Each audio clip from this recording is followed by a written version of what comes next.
Hi అండి, నమస్తే. నేను మీ Devi. Welcome to my channel. ఈరోజు వీడియోలో మనం ఒకేసారి పిండి కలుపుకొని 2 వెరైటీల్లో జంతికల్ని అంటే ఇలా సన్నగా ఏదైనా సరే మనకి చూడండి ఎంత చక్కగా గుల్లగా ఉన్నాయో, అలాగే కొంచెం తిక్కుగా కాడతో మనం ఈ జంతికల్ని ప్రిపేర్ చేసుకోవచ్చు. ఎలా చేసినా కూడా ఇది చాలా క్రంచీగా నోట్లో వేసుకోగానే చక్కగా కరిగిపోయేలా ఉంటాయి. పిండిని కలుపుకోవడంలో ఒక చిన్న తేడాన్ని చూపించడం ద్వారా మనం ఇలా జంతికల్ని క్రిస్పీగా తయారు చేసుకోవచ్చు.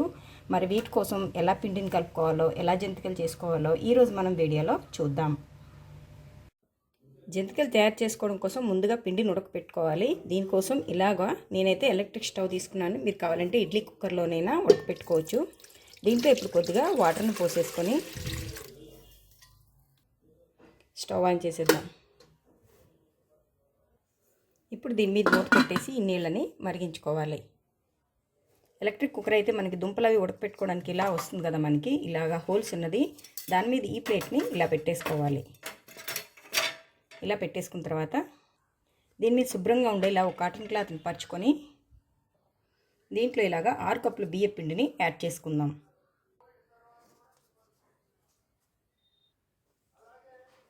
ఇలా 6 కప్పుల బియ్య పిండిని యాడ్ చేసుకున్న తర్వాత ఇప్పుడు ఈ అంచులన్నిటిని ఇలా దగ్గరగా ఫోల్డ్ చేసుకొని అట్లాగా కట్టేసుకుందాం. ఇప్పుడు ఈ గిన్నెని మనకు చూడండి కొద్దిగా నీటి ఆవిరి బయటకు వస్తుంది కదా, ఇలా కొద్దిగా ఆవిరి వచ్చేటప్పుడు ఈ గిన్నెని దీని మీద ఇలా అడ్జస్ట్ చేసేసుకొని దీని మీద మూతను పెట్టేసి ఒక 10 మినిట్స్ పాటు ఇలాగా ఉడికించుకోవాలి. పిండి ఉడికేలోపు ఇలా ఒక మిక్సర్ జార్ తీసుకొని దాంట్లో ఒక 1/2 కప్పు వరకు పుట్నాల పప్పుని యాడ్ చేసుకొని మెత్తగా పౌడర్ని ప్రిపేర్ చేసుకోవాలి.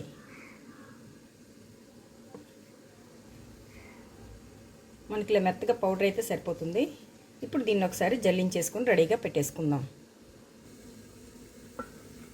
ఒక 5 మినిట్స్ అయింది కదా, మనకి ఆవిరి బాగా వస్తుంది. ఇప్పుడు ఈ స్టవ్ని మనం వార్పులోకి అడ్జస్ట్ చేసేసుకుందాం. ఒకవేళ మీ దగ్గర కనుక ఇడ్లీ కుక్కర్తో చేస్తున్నట్టయితే సిమ్లో పెట్టేసుకొని ఇంకొక 5 మినిట్స్ పాటు దీన్ని ఉడికించేసుకోవాలి.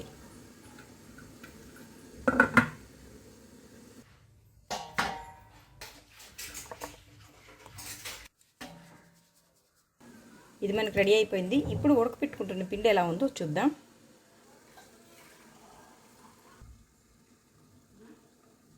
ఇది ఒకసారి చూద్దాం. చూడండి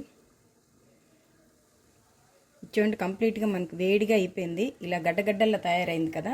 ఇప్పుడు స్టవ్ ఆఫ్ చేసేసుకొని దీన్ని బయటికి తీసేసి కంప్లీట్గా కూల్ అవనివ్వాలి.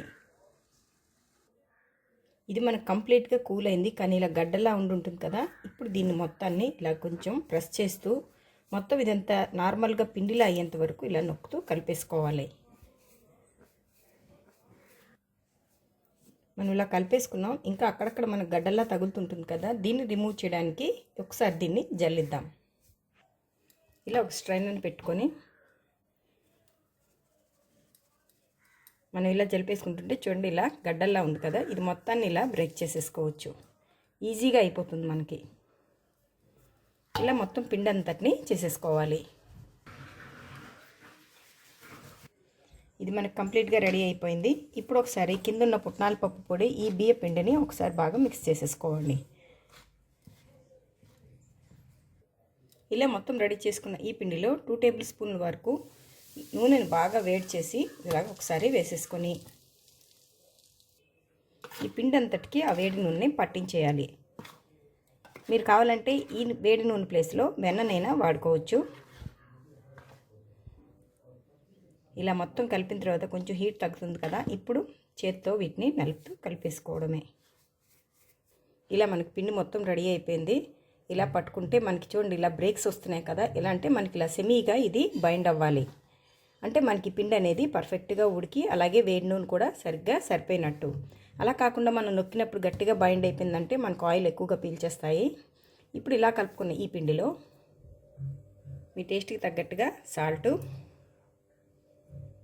నేనైతే 2 టేబుల్ స్పూన్లు వేసాను. మీ టేస్ట్ తగ్గట్టుగా సాల్ట్ వేసుకోండి. నేనైతే 2 స్పూన్లు వేసాను. అలాగే కారం, కొంచెం కారం ఎక్కువ తినేవాళ్ళు ఉంటారు, తక్కువ తినేవాళ్ళు ఉంటారు, దాన్ని బట్టి కారాన్ని వేసుకోండి. ఒక 2 టేబుల్ స్పూన్ల వరకు నువ్వులు, అలాగే 1 టేబుల్ స్పూన్ వరకు వామును కొద్దిగా క్రష్ చేసి వేసుకోండి. ఇది ఆప్షనల్ మాత్రమే. ఇది వేసుకుంటే ఫ్లేవర్ అనేది చాలా బాగుంటుంది. ఇలా వేసుకుని ఒకసారి వీటన్నిటిని మిక్స్ చేసేసుకుందాం. ఇలా మొత్తం కలిపేసుకున్న తర్వాత ఇప్పుడు కొద్దిగా నీళ్ళని పోసుకుంటూ మనం వీటన్నిటిని జంతికల పిండి ఎలా అయితే కలుపుకుంటామో అలా కలిపేసుకోవడమే. ఇవి చల్లటి నీళ్ళేనండి, వేడి నీళ్ళు ఏం కాదు. మనకి పిండి కలుపుకోవడం ప్రాసెస్ అనేది కొంచెం లెంగ్దీగా అనిపిస్తుంది, కానీ జంతికలు తినేటప్పుడు అయితే మీరు ఆ కష్టాన్ని అయితే తప్పకుండా మర్చిపోతారు. అంత టేస్ట్గా ఉంటాయి. ఈసారి తప్పకుండా మీరు ఈ ప్రాసెస్లో తయారు చేసుకోండి, చాలా బాగుంటాయి.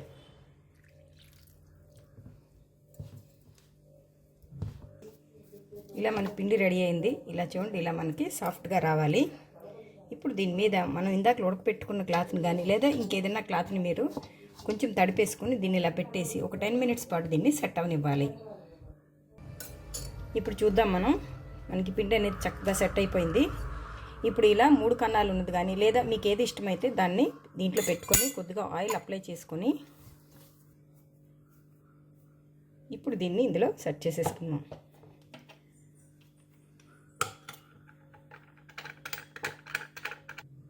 ఇలా ఇది మనకి రెడీ అయిపోయింది. తడారిపోకుండా దీని మీద మళ్ళీ ఇలాగా ఈ క్లాత్ని కప్పేసుకోవాలి. మనకి ఆయిల్ అనేది బాగా హీట్ అయింది. ఇప్పుడు దీంట్లో జంతికలను ఒత్తేసుకుందాం.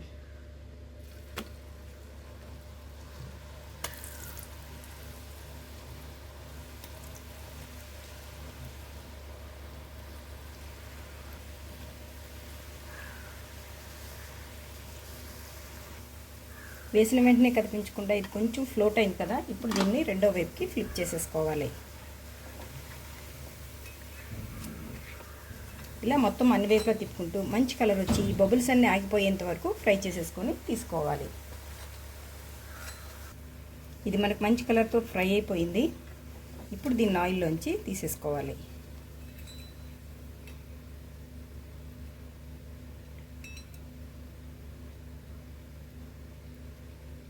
ఇలా అన్నిటినీ 1 బై 1 వేసేసుకోవడమే. అంతేనండి. ఇలా వేయించేసుకుంటే మీకు మురుకులు అనేవి చక్కగా రెడీ అయిపోతాయి. నేనైతే ఇలాగా సన్నగా ఇంకా ఇలాగా థిక్గా ఉండే కాడలతో రెడీ చేసుకున్నాను.